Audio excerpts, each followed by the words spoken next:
Hey guys, how's it going? Michael Troy here, and today we're going to be looking at the Spider-Woman number 10, but it's actually a True Believers reprint. I do a lot of these, but it's a chance to look at old comics from the past that are only costing you $1. I mean, new comics are now between $4 and $6. Over the summer, they're gonna go, like the regular Batman title is gonna go up to $6. So you're gonna be clamoring for these dollar titles, and I'm here to tell you which ones to get and which ones not to get.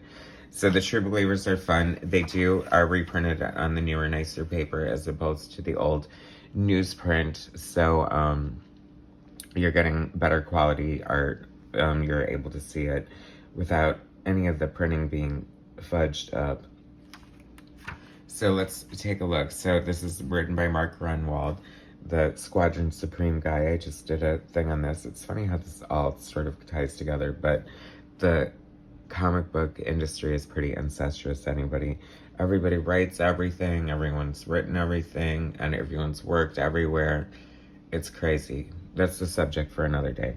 Carmine Infantino, I mostly know him from Flash as the artist and inks by Al Gordon, and I was surprised and happy to see Al Gordon because I thought that he was a little younger than that. I mean, it's 1978 and he inked Burn in the 80s, and what else did he burn?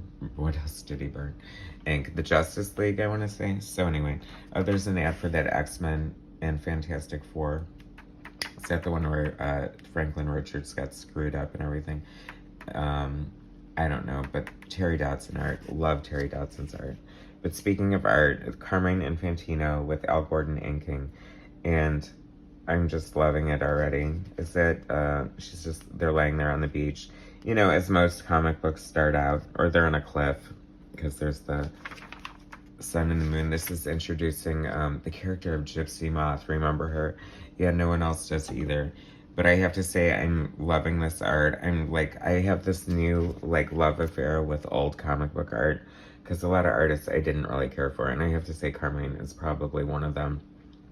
His art just looked weird to me, and not as pretty as, say, a John Byrne, or, an Art Adams, or a Mike Bolden, or something like that. I'm loving her hair, and this woman is just killing me. I don't know what she's all about, but I love her so much. I love these little inking techniques. See, so this is, showing the reflection in the floor, and they would have, done the ink brushing down, and then done, white ink on top of it, that little squiggle, to get, the extra reflection. I love Black Panther. You gotta love Jack Kirby, that you can even get some semblance of an expression on his face through his mask. This one is just killing me here. They're at some sort of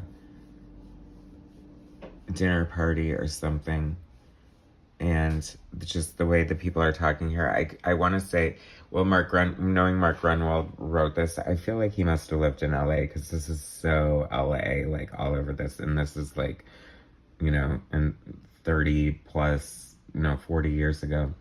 So, thanks. Want to join me for a hot jacuzzi?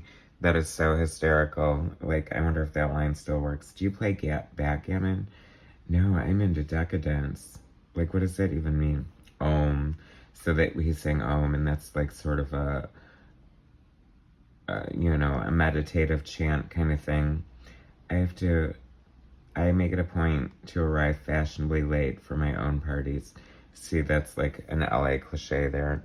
Well, let me tell you, LA is going to have to work quick to regain its hoity-toityness, because it has been brought to its knees during 2020, and let me tell you that it is no picnic living here right now.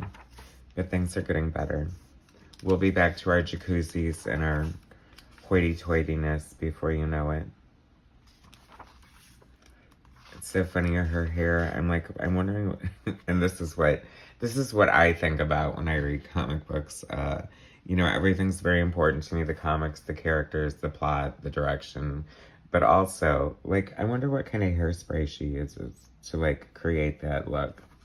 if there are any hairdressers watching and they would like to weigh in on how you could achieve that sort of, I don't even know how to describe it. It's sort of combed back in a bun, but not really. And because it's long, so there must be hairspray or something. Gypsy Moth is cool. I remember seeing her for the first time on Spider-Woman number 50, the last issue where she died. And there was like a photograph cover, and it was so cool.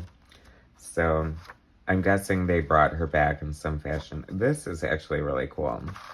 If you guys want to look at that panel, I don't know. That's just an artist drawing and just getting the job done. And we're like, I don't know, I just love it.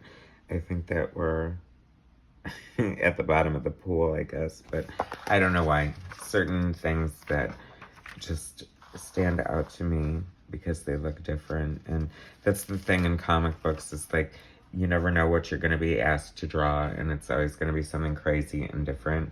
And so many artists have so many interpretations of that. Like, I'm working on this script right now, and I'm way overthinking it. Like, I just can't, like, resolve the layout in my mind and have it make sense.